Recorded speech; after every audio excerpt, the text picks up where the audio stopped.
Welcome back to Healthspan Horizons, our second episode here. Again, I'm Melissa, and we are here with Jasmine, and our special guest today is Brenda. Brenda, I'd love for you to tell me who you are, what your organization is, and kind of what you do. My name is Brenda Ramokopelwa. I am based in Johannesburg, South Africa. I'm the CEO of TAFFDs, which stands for Transdisciplinary Agora for Future Discussion. It is a science and tech organization where, from a tech, we are focusing on groundroots education of digital skills and digital transformation. And from a tech science, biggest project is around longevity, and we're trying to promote that and advocate for longevity within the African continent.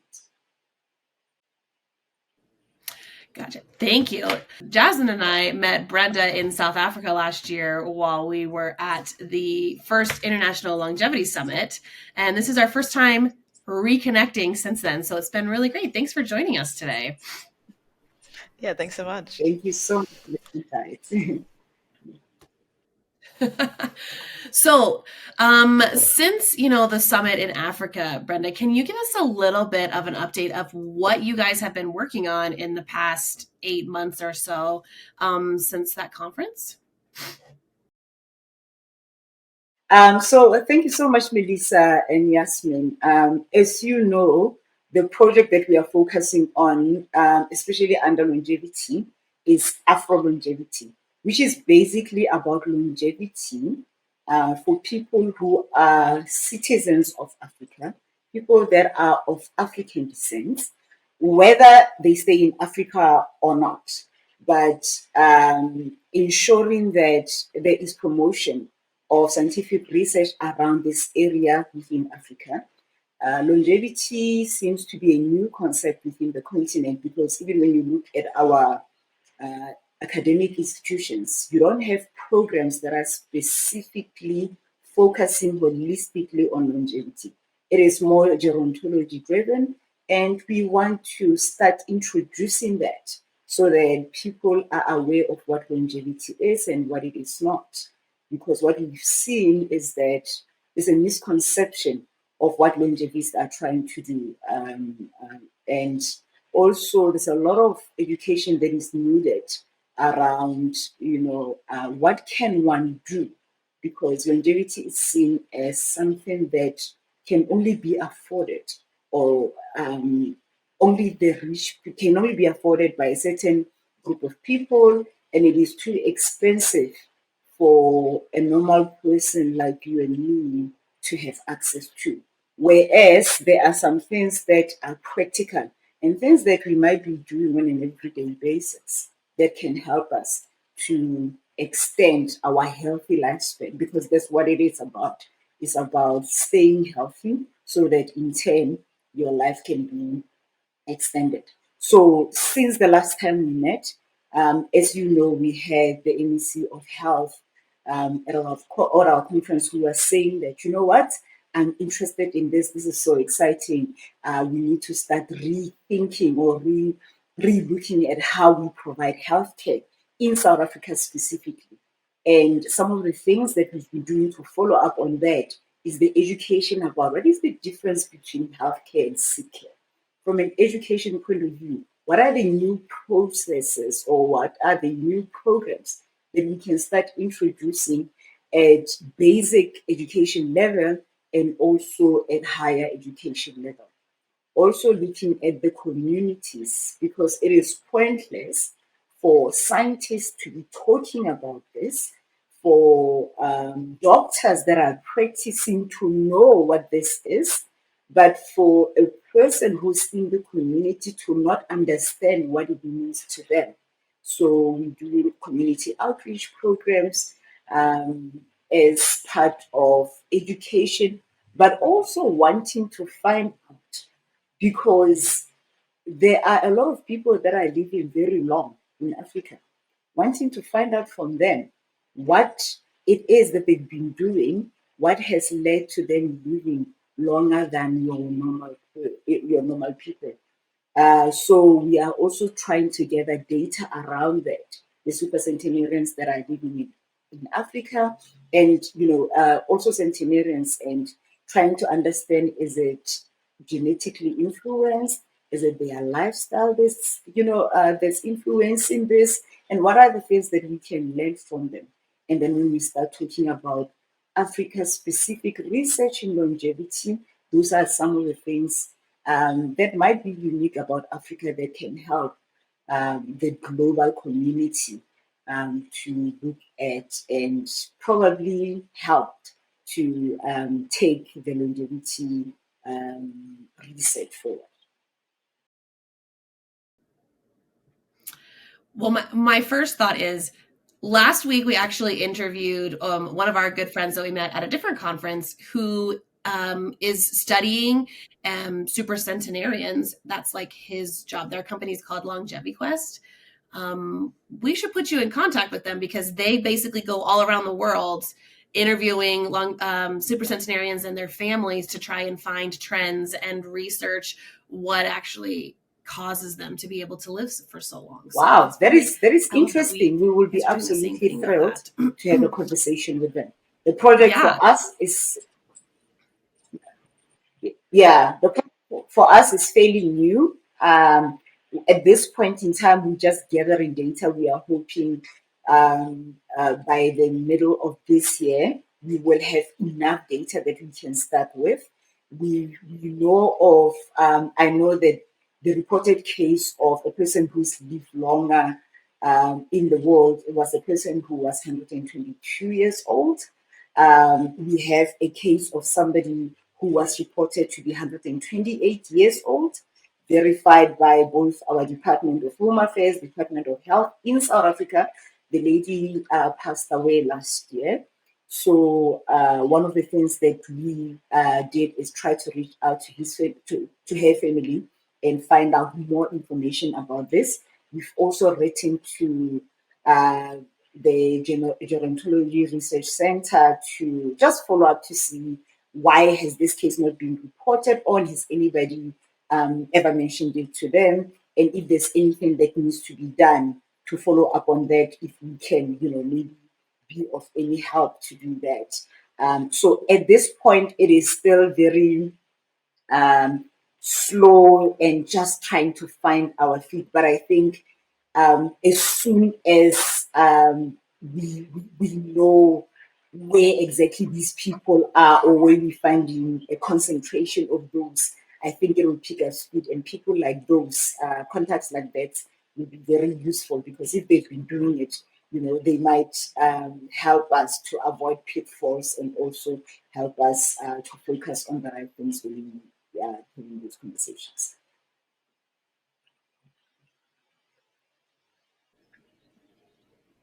Yeah. After we're finished with this, I'll put you in contact with him, because I feel like that's such a key demographic that a lot of longevity has or research has kind of looked over, is, one of the biggest continents, right? And African longevity is so much different than a lot of the Western world is.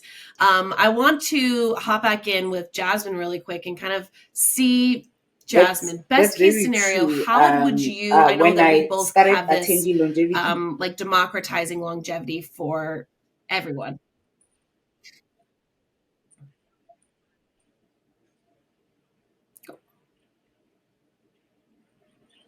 Go ahead, Brenda. Oh, okay.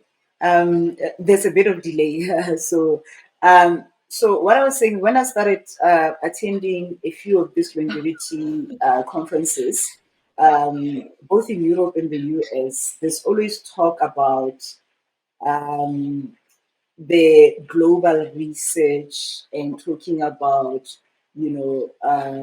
inclusion and all of that. But when the people that presented went into the details of exactly where they are doing the research, where they are availing longevity medicine, where they are getting the data, Africa is nowhere there. And, as you rightly said, it is a huge continent. It has 1.6 billion people, mostly young people. Yes, our life expectancy has been reported to be very low, but we know what has caused that. the fact that we do not have access to quality medication, the fact that the infrastructure as far as health facilities has been really bad. But I mean, that is improving. Currently, when you look at how the lifespan expectancy is growing in each continent, Africa is one of those that are rapidly, growing. The rate of life expectancy has, over the past 5 years, has grown by about 10 years, way bigger than any other continent. Why? Because of the improvement in that particular sector, because of the education that is happening around healthy living, because of the better infrastructure that are being implemented. So if you start to look at it, education is at the core of all of this. Understanding how to live better and how to live healthier. As people understand and they can translate that into their everyday lives, that has got a huge impact on how their health span turns up. So I think that maybe Africa might have been a little bit forgotten, but also Africans, without getting involved in things like this, might have neglected themselves. And part of what we do with Afrolongevity is saying we want to be part of the movement. We want to be able to learn from others that have been doing it, but we also don't just want to be bystanders. We want to contribute to it. So, what is it that we can bring to the table? But as much as we're learning from you, we want you guys to learn from us as well. It has to be a partnership and a collaborative effort, because without all of us, longevity, finding solutions for longevity will take a very long time to become something practical that everybody can benefit from.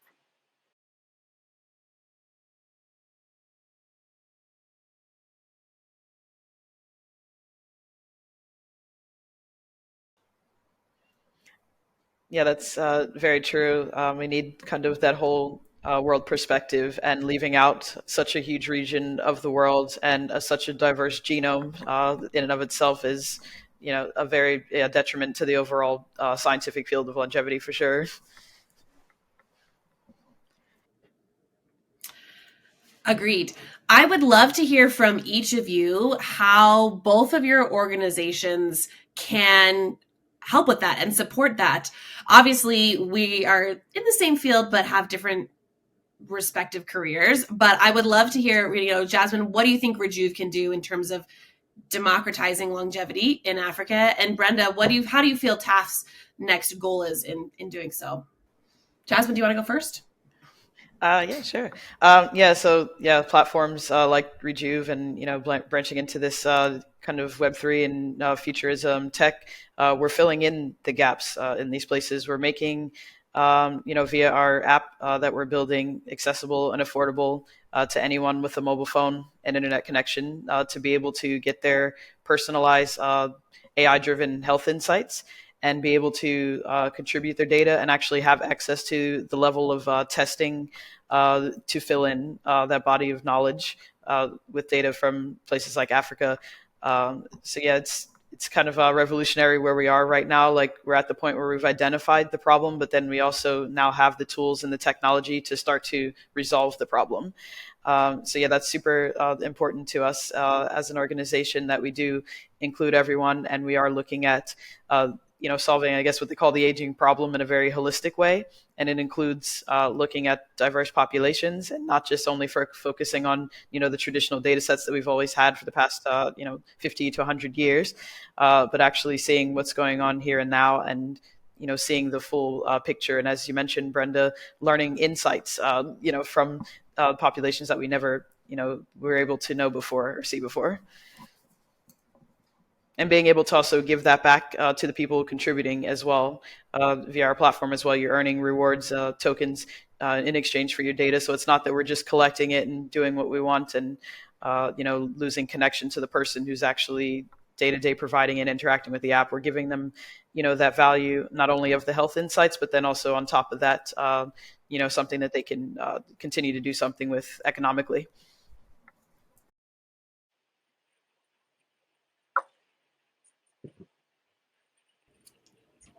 Sounds very exciting. Brenda, Sounds how very about you guys? exciting. What are And you I doing think, actively right now I to be think, able to increase longevity and education within Africa and outside of Africa? yeah. So I think before I even go into that, I like what Jasmine is saying. I mean, about the technology. As I said, we are a tech and science organization. And as far as technology is concerned, one of the things that we really, really try to drive is, making sure that, we develop people, we develop young futurists in Africa. We have a very young population in Africa that is interested in new innovation, that is interested in invention, that embracing technology as it advances. So having technology that can help us come up with the solutions for the problems or the problems that we have would be one of the things that Africans would be very excited to explore. And the fact that it comes with rewards as well, people do not feel like they are being exploited or things are being taken from them without them getting anything out of it. It's absolutely powerful.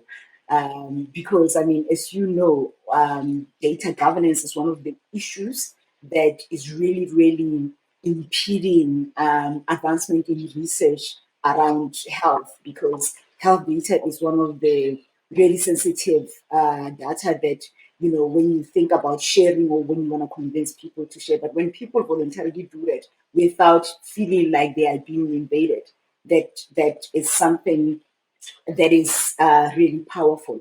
And the fact that and you mentioned, the fact that Africa has got a diverse gene pool. We all know that it is the cradle of humankind. So if you really, really want to see that diversity, it resides in Africa. South Africa alone has got multiple races that are here, people of different backgrounds, different colors, speaking totally different languages.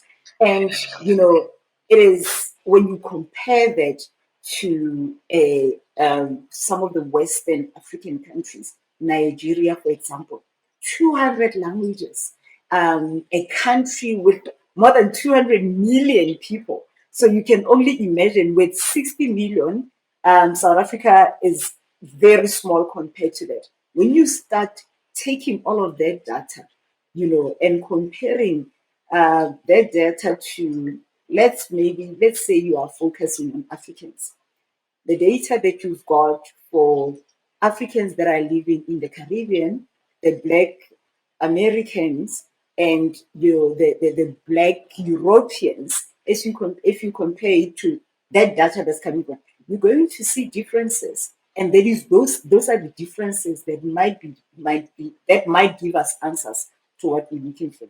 So I think that is something absolutely exciting that I think that if we were to look at what we can do together, it's something that we can look at because it's cutting edge, it is exciting, and you are able to get the data without really having to struggle.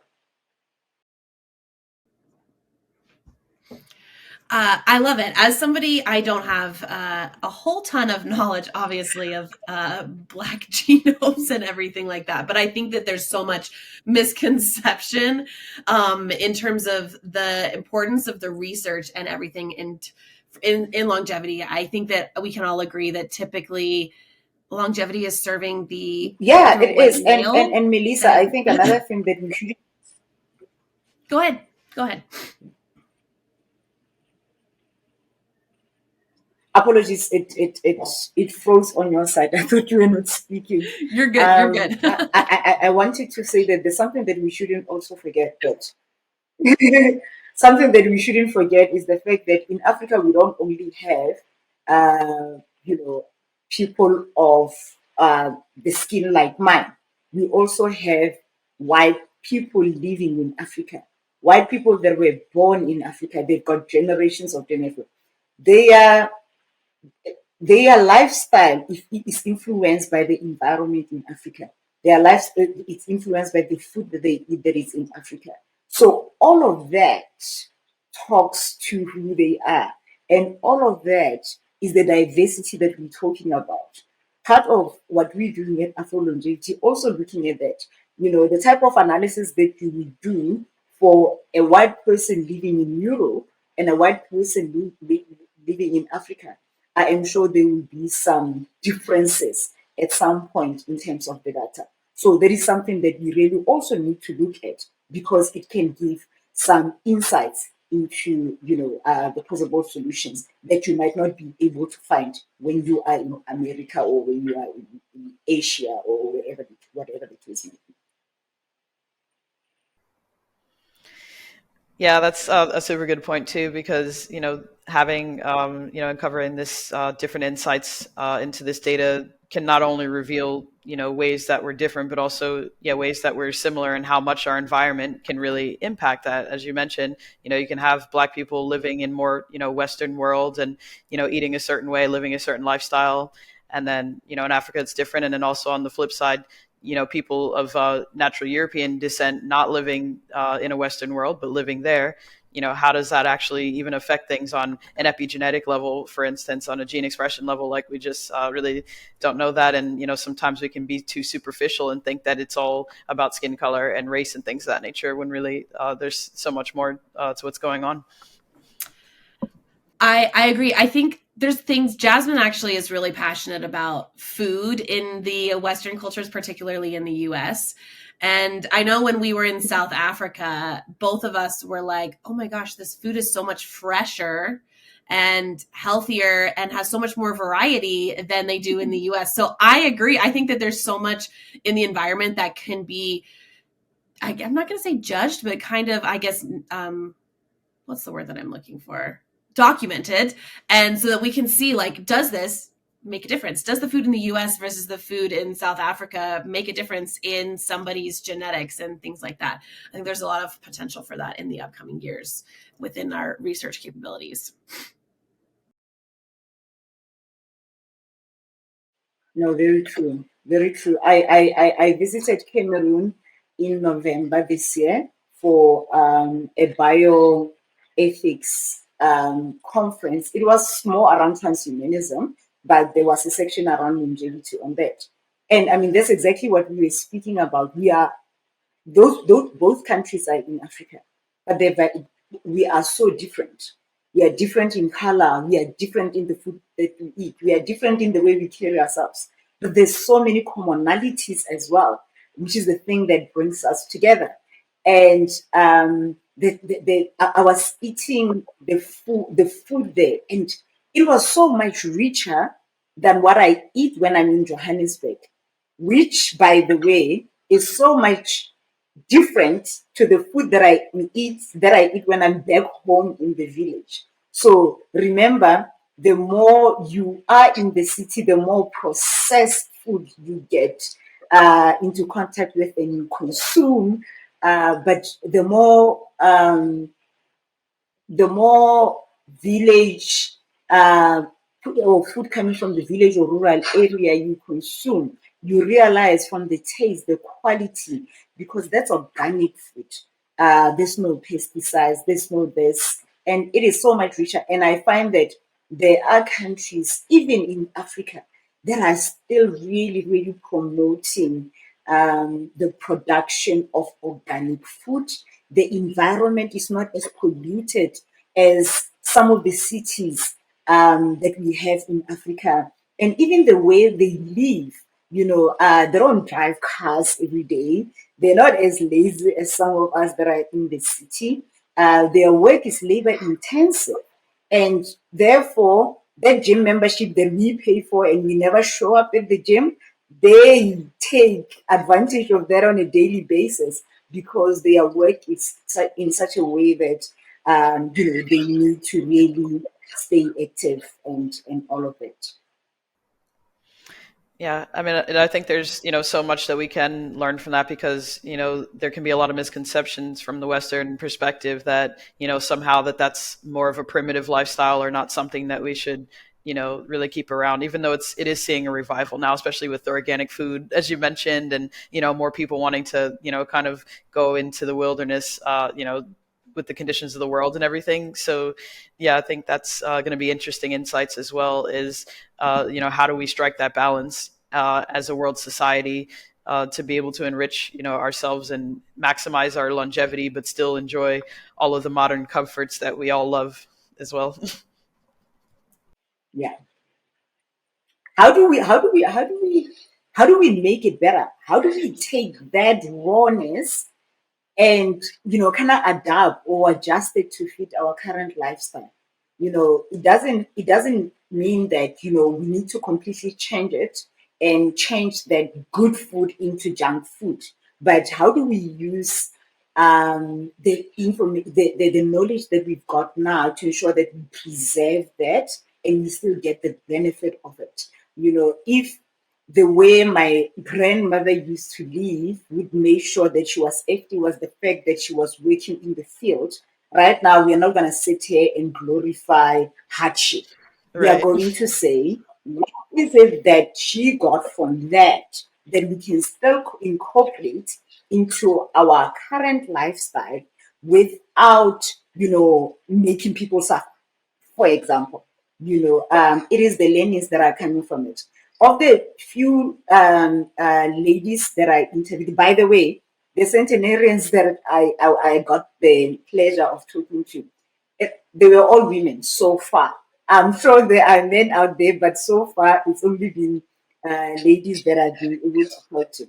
And the common thing that I got from them was when I asked them, what do you think has contributed to you living healthy for longer and still being able to be functional when you are more than 100 years old? They spoke about the food.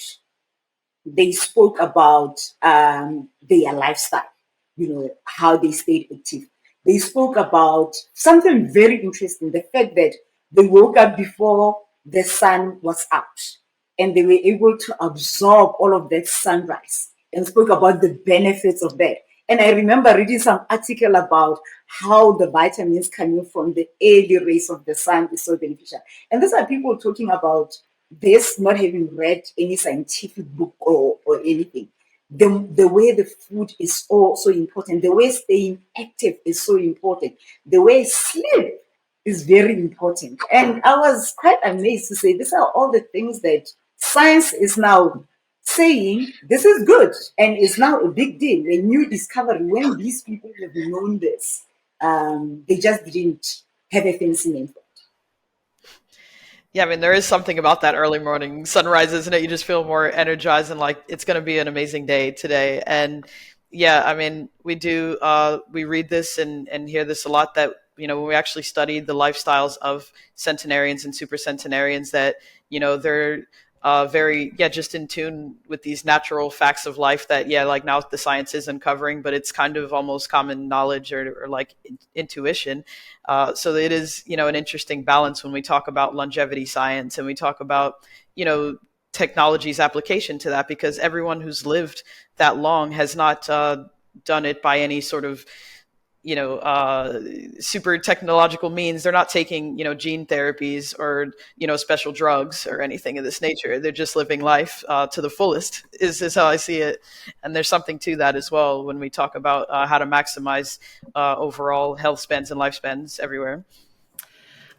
We had a blog post posted last week about perfectionism, and I think that this is a really key point with centenarians and super centenarians, is that I think that a lot of their success and their older age comes from moderation in all things. They're not, being crazy in anything they're doing. They're still enjoying a drink, perhaps, or a cigarette, or going out with their friends. But everything is done, generally speaking, in smaller increments. And that's contributed so much to having such a longer health span. And so I'm thinking, like, maybe that's the way that we need to be approaching longevity, is that it's not being perfect. It's not, so there are some researchers out there that are very regimented in what they're doing. Obviously we don't know the results of that yet. Maybe they're going to live until they're 200, but who knows? I think that, for the more practical approach for people like you and I, maybe moderation is really what we should be striving for in all of our things: getting up early, sleeping enough, drinking enough water, start off with. I feel like that is so true. because even scientists are talking about doing everything in moderation, right? And also and I always thought of it as, older people will always tell you that you need to live life to the fullest, right?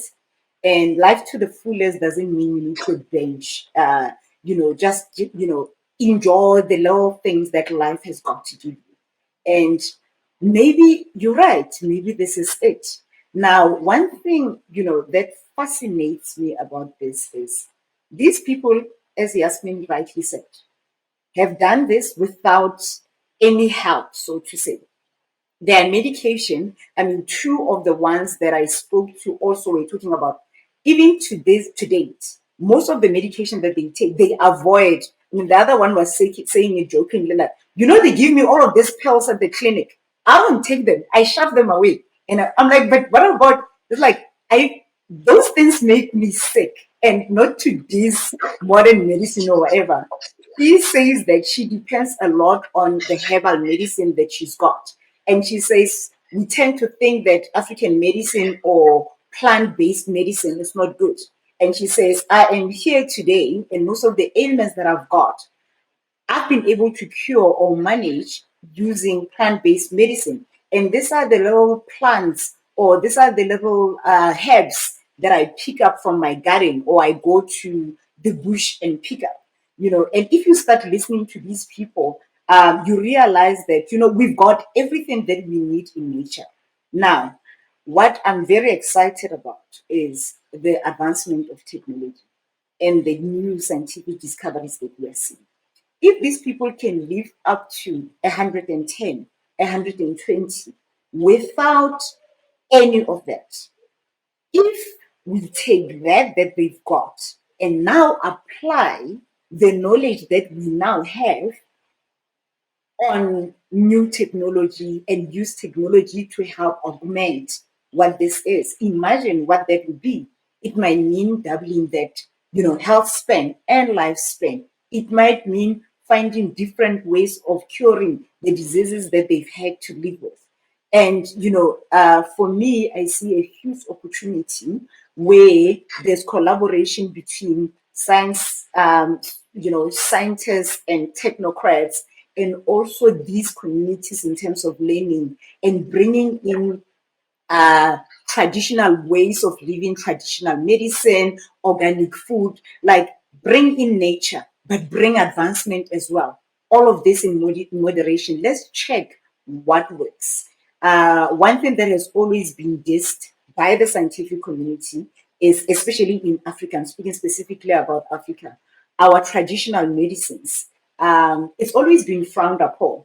And I'm starting to realize some of it is because we do not have enough knowledge of what it is. It was always dismissed as maybe it's witchcraft or maybe it's that. Say it's Because some voodoo or something, right? exactly. So the herbal doctor is always seen as that witch, Whereas this is a person, in some cases, is the person who just knows the plant, who just knows what to do and what to use. We have now signed an MOU with the Center of Scientific Research in South Africa, one of the biggest centers of scientific research here. They were at the conference as well, and I think they gave a talk around what they are doing in the area of health sciences and promoting traditional medicine, because we want some of these things that we've known that have been very helpful to be taken through the scientific process to check their efficacy and all of that, so that it can be made available. Maybe that also can be another step to helping us go forward, not dismiss based on ignorance.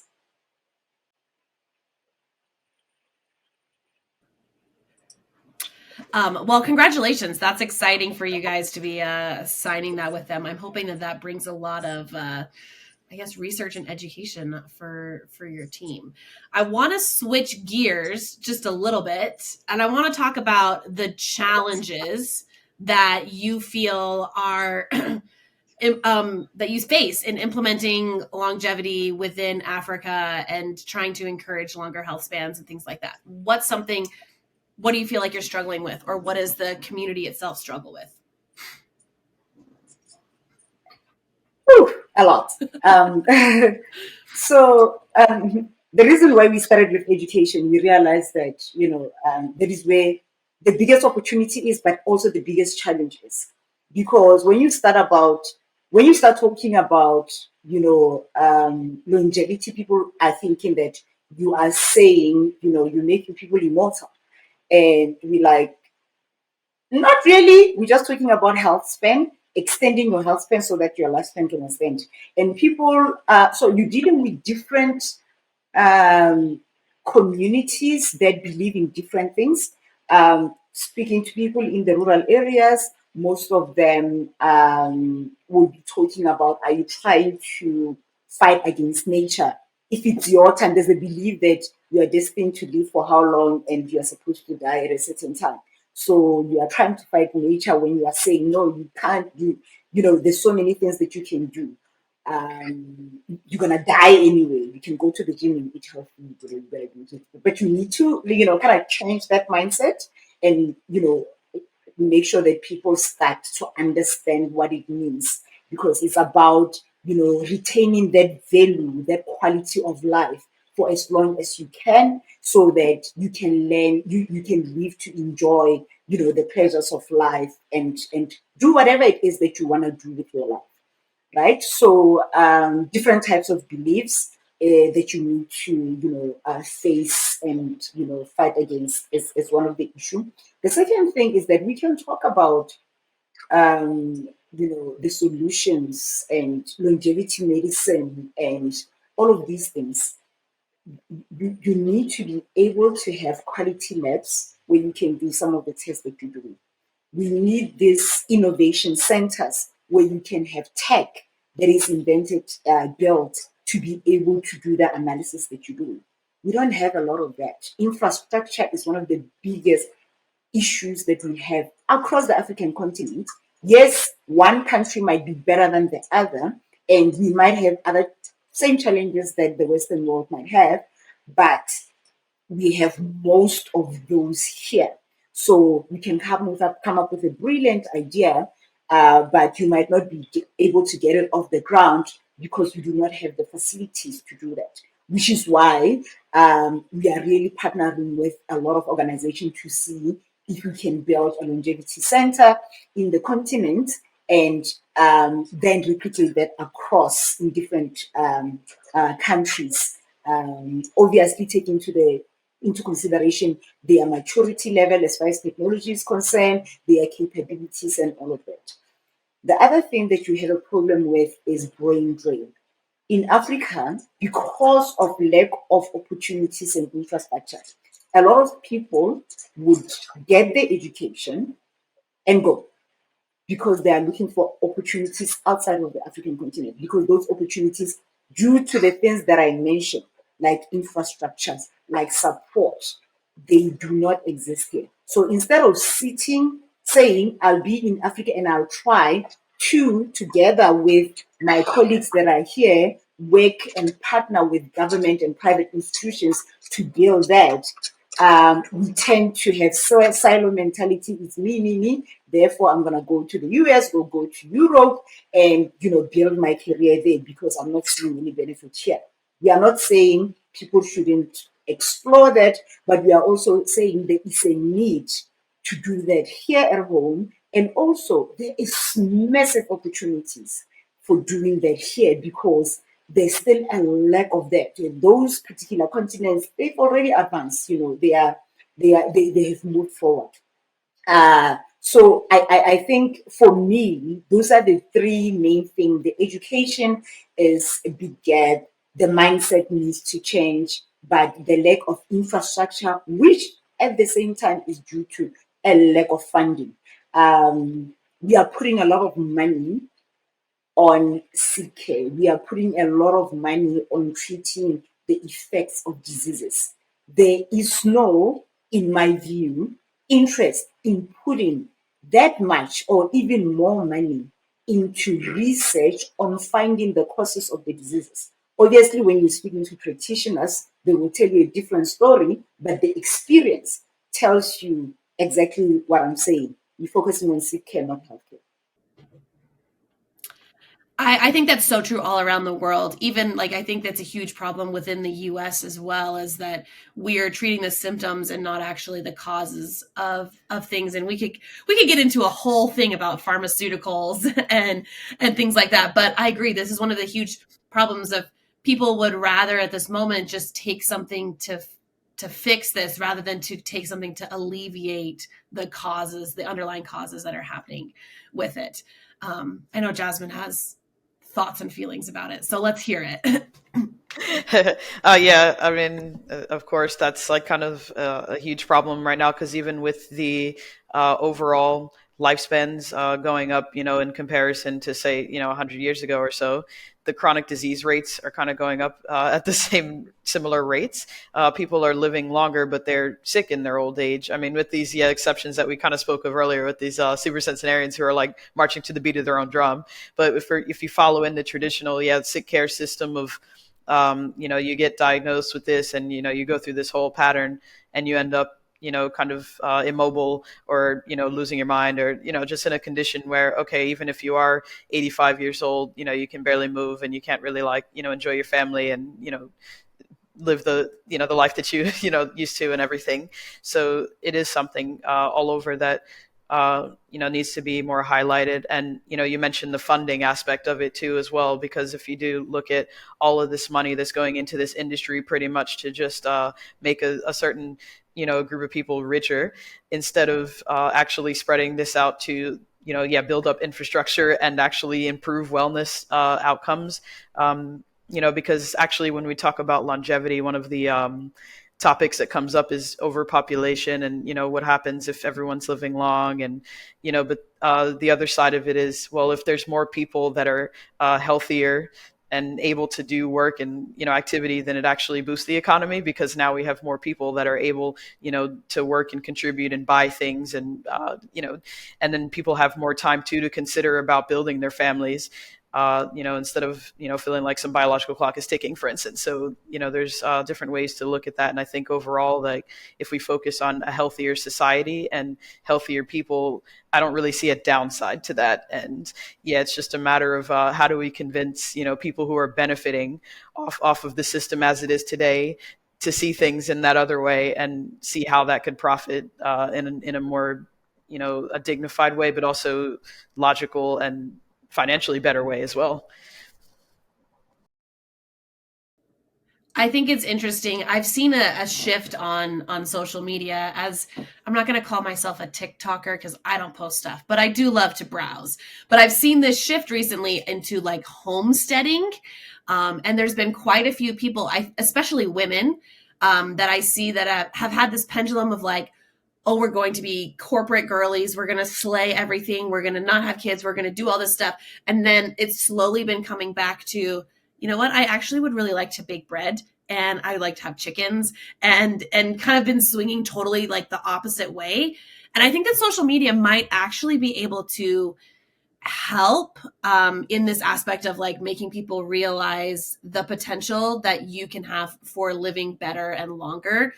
Because for so long, I feel like we've all just been striving for the next thing. And I think millennials and Gen Zs in particular are getting burnt out and then searching for different alternatives, and homesteading and coming back to the basics has been something that's been popping up a lot on there in terms of growing your own food, not working as much, sleeping, and prioritizing things that are like important to you. And so I think that hopefully, knock on wood, we'll see a transition back into that in these generations going forward that allow us to kind of stabilize, I'm hoping, the growth in our health spans as well, instead of making it as it did swing so far to the right with technology and fast food and everything that just became so accessible within the last like 30 years or so. I think you're right. So for lack of a better word, how do we make longevity fashionable? Because if it's not trendy, Some people it might just go over their heads and they might not be interested in this. How do we make it fashionable? How do we make it trendy? How do we speak or translate this in the language that people understand? Earlier on, I spoke about, the different communities or group of people that we have to speak to. If I'm speaking to my grandmother at home, how do I communicate this in such a way that when she's sitting there drinking tea with her friends, she can talk about it and it makes sense to them and it is practical. When I speak to my daughter, how do I speak to her so that when she does it, her friends think, oh my gosh, that is so interesting. I want to do that as well. And also, people my age, how do we do that?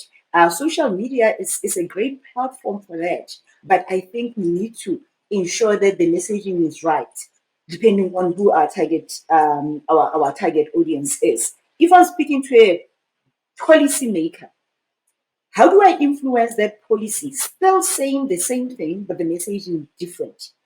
So I think that is something that we need to really make sure that we really think through, and we have to actively find opportunities to ensure that people understand what this is, understand the impact of it, understand the value of it. Maybe that will turn, but a bit faster, because you'll have more people wanting to see it turn. Because if we don't, and it continues the way it is right now, it will become very true what the naysayers are saying, that this is only for the rich. Because let's be honest, some of these solutions on some of this medical longevity, it's expensive. I mean, when we look at, what, for example, Brian Johnson, what he's doing, some of it is absolutely great. Some of it makes you wonder. But all of it is very expensive. And you're like, obviously, it's for certain people, not for a normal person like me. So, as he says, the more people do what needs to be done and do it right, the more we start seeing the results and the more we start seeing money coming out of it. And with more funding into the community or into the work that we are doing, the more access people have, the masses have. Because I mean, for me, sitting in Africa it's really pointless if we're going to do all of this work and it's only for rich people. Because I'm not rich. The majority of Africans are not rich. And I know this is true for a lot of other people in other countries. But in Africa, that's a majority.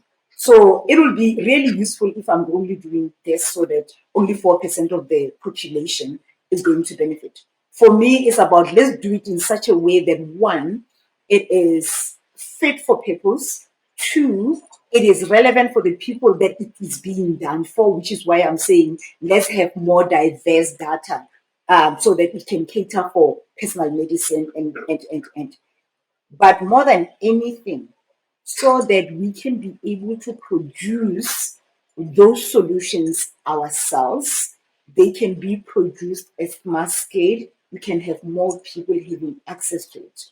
A few of the conferences that I've been attending lately, there's talk about universal healthcare and the fact that if we do that, it will be able to ensure that everybody profits from this. For me, the jury's still out.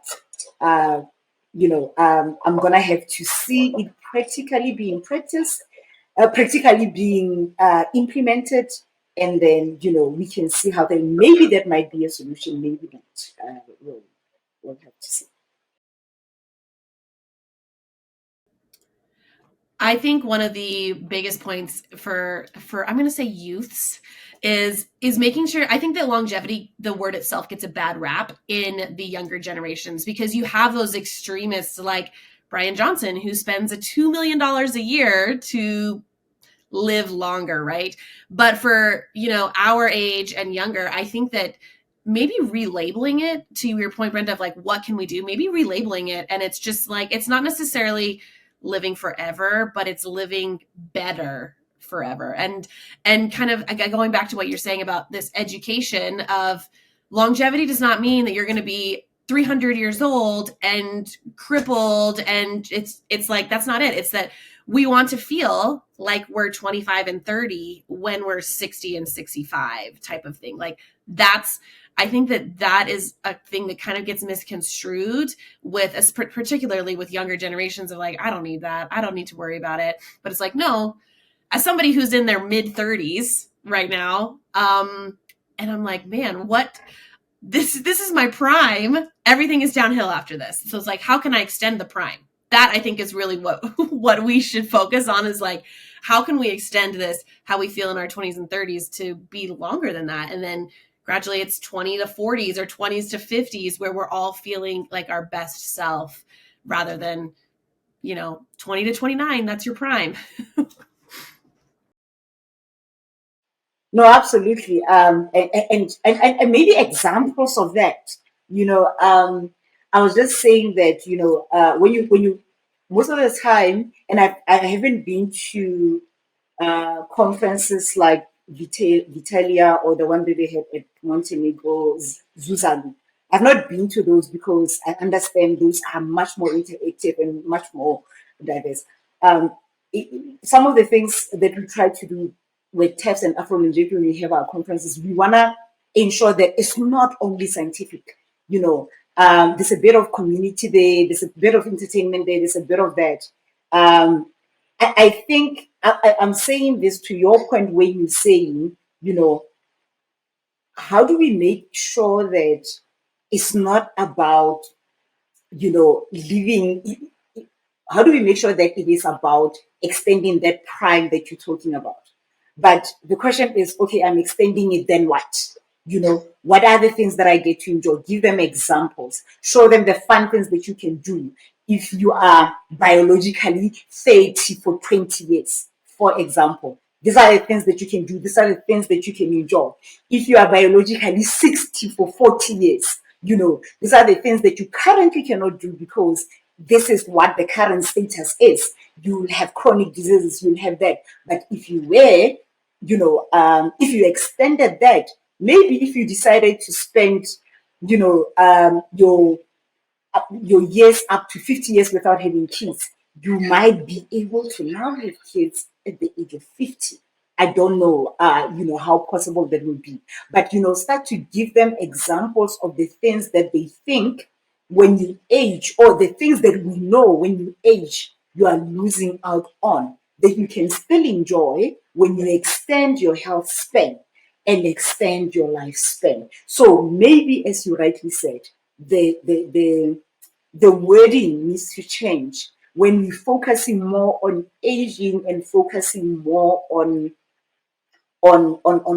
extending lifespan, it might work for other people, but for other people, it's more, let's talk about extending lifespan, extending value of life, extending the quality of life.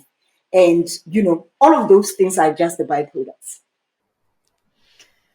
Yeah, I mean, it's almost like, yeah, redeeming time, right? I mean, if you do have this youthful vigor within you for a longer amount of time, what can you actually achieve and accomplish? You can go back to school, and I mean, just have a whole new, like, kind of renewed life. And even if you did have kids young, you still have a whole nother lifetime to do the things that you may have thought you missed out on before. So yeah, that's the really exciting part about it. And yeah, like, what we really can highlight to kind of demystify the whole longevity space, and the more sci-fi ideas, which that is, for some people, are interested in that kind of thing. But I think it's more relatable on the everyday level to just think of it in those terms, for sure.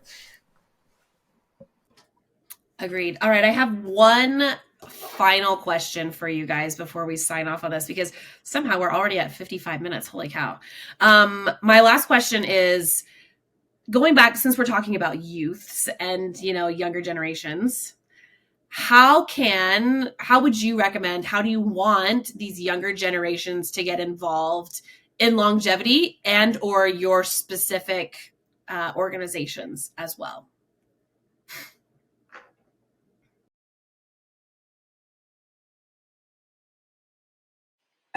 So maybe I'll start. So for us, we really do not have a choice. Our median age in Africa is 19, so it is a lot of young people. Those even when you look at our organization, it's made up of young people. So the whole aim of TAFFs is to develop young futurists in Africa, and futurists don't only think technology. They think about anything that can happen in the future, that they need to understand the impact thereof and start preparing now to ensure that they are able to, to manage the threats and explore the opportunities that presents, for thinkers, thought leaders, and all of those people.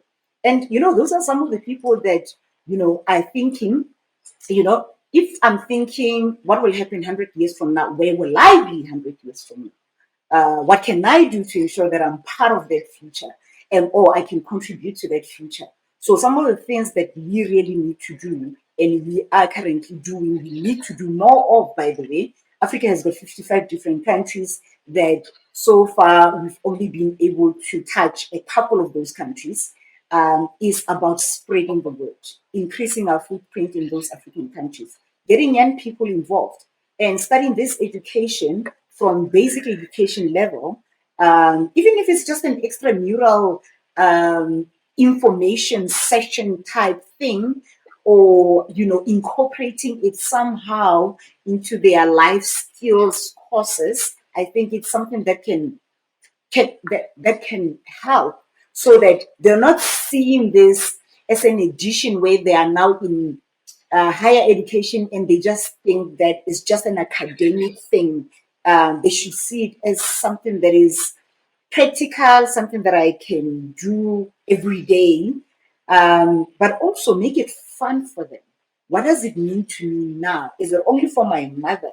So if I'm a young child interested in playing games, can we start introducing gaming for longevity? I don't know what the word would be, but then games that encourage living healthier, and the value that come. Right now they're interested in buying Robux and the value that they get from playing whatever those games are. I don't play them, I've heard the words.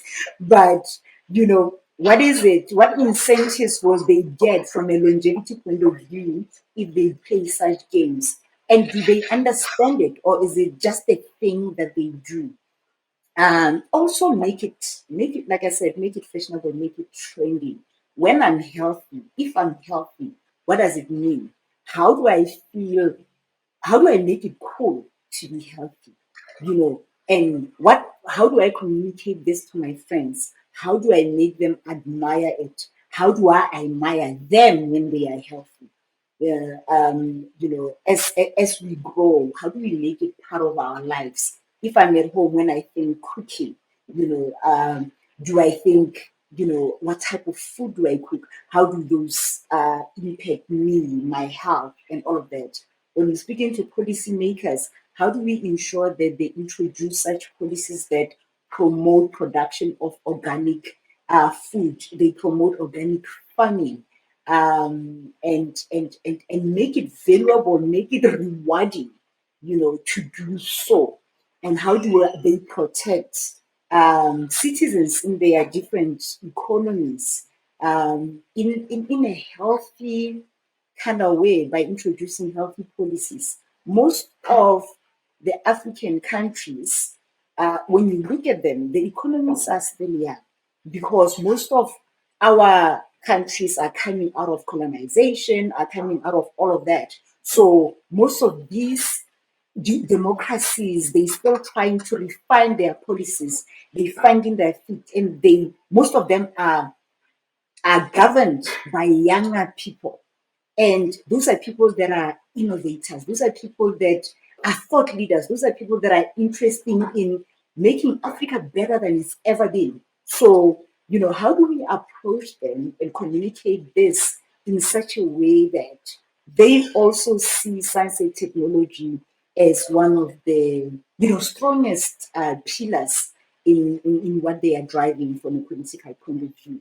Because when it's at that level, and also we started at a at a basic level, it is easy to meet it in the middle and make it work. Yeah, I guess from our perspective, I mean, yeah, you mentioned the gamification. That's definitely something that we can employ in something like a mobile app to be able, yeah, to make it a fun thing. I mean, some people do enjoy, this sort of health tracking aspect, like biohacking and whatnot. But then, for the most part, a lot of people don't like to, just take surveys and, talk about what kind of, diseases they may or may not have, or like how their bowels have been or something like that. So yeah, there's definitely room to, make that experience more fun. The advantage we have on our side as far as when it comes to youth is that, young people are much more into cryptocurrencies and blockchain and things like that. So yeah, a lot of our population probably will be younger. They're more accustomed to, using their phones a lot and putting personal data. I mean, it's kind of unfortunate in some senses because it becomes so normalized. Like we're just contributing so much data to all of these different systems that we're using, and they're probably stealing it and making lots of money off of it and whatnot. But now we're giving them an opportunity to actually earn from it themselves. So yeah, they're just a lot more amenable to, participate in that sort of platform. So I think, a lot of our data will be sort of representative of a younger population. And then, yeah, we can sort of get the other side of it in other ways as well, because of course we want to get a whole spectrum of the different age groups. But yeah, I think that just being in this Web3 space, it already sort of attracts the youth to learn more. So it's more about expanding, I guess, the profile, because right now it is a certain, I guess there is a stereotype associated with crypto and everything, the crypto bros and all that kind of thing. But being able to, show, okay, yeah, women can use this too, people in other countries and everything. So yeah, I think there's a lot of room for this to become more mainstream, and for people to start taking their health and wellness more seriously in their young age, but not in a way where they're fearful or obsessed or not able to have enjoy the fruits of their youth, pretty much. But just to be more consciously aware of the simple things that they can do to help increase their overall health span, and having it be just common knowledge, just like we all know, like we should brush your teeth and things like that. That it just becomes that sort of thing where it's not a big deal. I think that's such a good point. And I'm glad that you mentioned web. Go ahead. Sorry, Melissa. You're good. So I was just picking up from what Jasmine was saying around, Web3 and your blockchain and your crypto. You are right. There's set fear around it. But one of the things that is we always communicate is about. So if you are fearful of technology, you might find yourself at the mercy of it.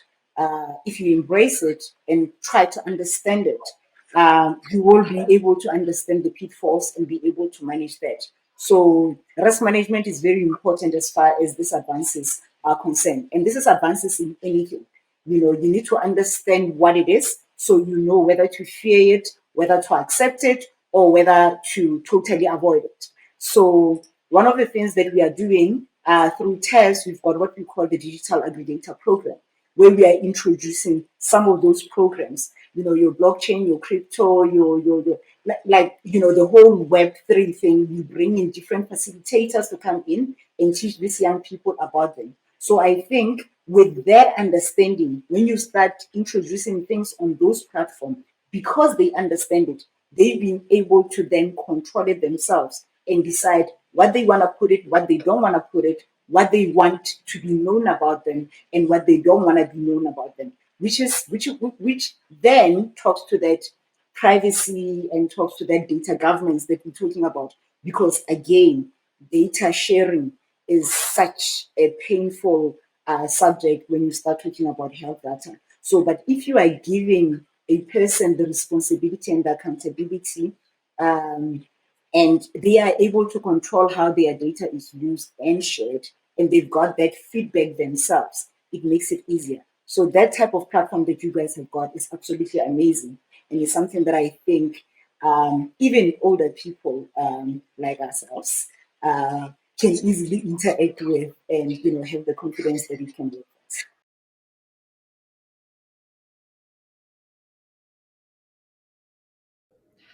I'm always like hesitating here. Like, do I say something? Does Jasmine say something? Or don't want to cut you guys off while I'm saying it.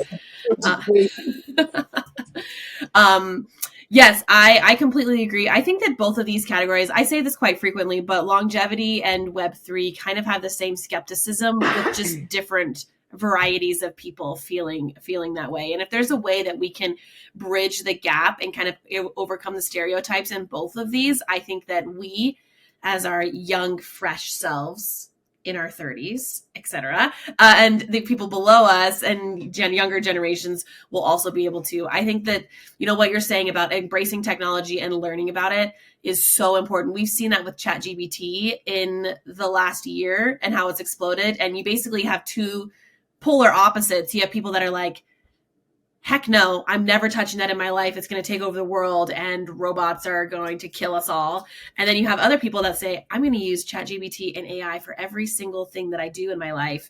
And I'm going to automate everything and never do work again. And I think that's a perfect example of like, it's everything, all these new technologies, longevity is so polarizing. Yeah, I want to live forever, or nah, just take me.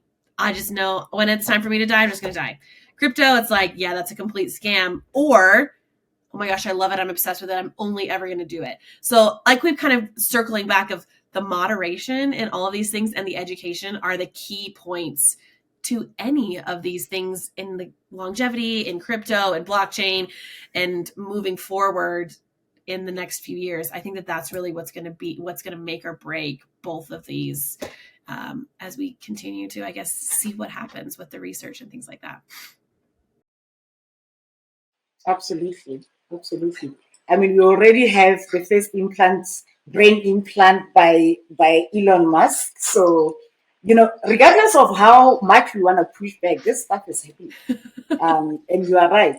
It's about recognizing that there will be people that will go extreme and do whatever needs to be done. There'll be people that will be totally anti, but there's this huge community in the middle that can go one or the other. So it is about where we at and how do we ensure that it benefits and, you know, it's understood by all of that. Let's start from a governance point of view. If that is your cup of tea, let's start looking at neural rights versus human rights, right? If, you know, there is an issue for you, let's start thinking about the applicability and the relevance. If maybe there is something that you're worried about, then personalize it. What does it mean for me versus you? What does it mean for my community versus your community? And am I interested in myself or am I interested in a bigger benefit? And, you know, one step at a time, but we will get there. Yeah, it's definitely exciting times, and yeah, a lot to unfold. Yeah. I agree. All right. Well, you guys, thank you so much for joining me today. It's been, Brenda, it's been a pleasure to catch up. And I guess I feel like I'm reignited in my passion for, you know, learning more about, about everything. So appreciate your time. And we'll see you, I guess, in Nigeria. Hey? Yeah. Yes. It was so great to catch up with you guys. We need to do more of this catch ups, even if it's not, you know, interviews. But I'm looking forward to seeing you both in Nigeria. But leading up to that, we are hoping to have a few activation, you know, events, be it online or on the ground here in South Africa or any other African country. It would be great to do it together with you. And if there is a chance that you can share a bit more about your wearables and the technology that you've now put out there, I think it's something that we will be excited to see and explore here, and then probably also showcase at our event in Nigeria. That's where you've got a whole lot of young people that are very interested in technology. And if it can help their health, hey, bring it on. I love it. I think that both of us are always looking for more ways to get involved, especially within the communities and outreach and things like that. So please let us know, and we'd love to. Yeah, for sure. We'd love to participate on all fronts. So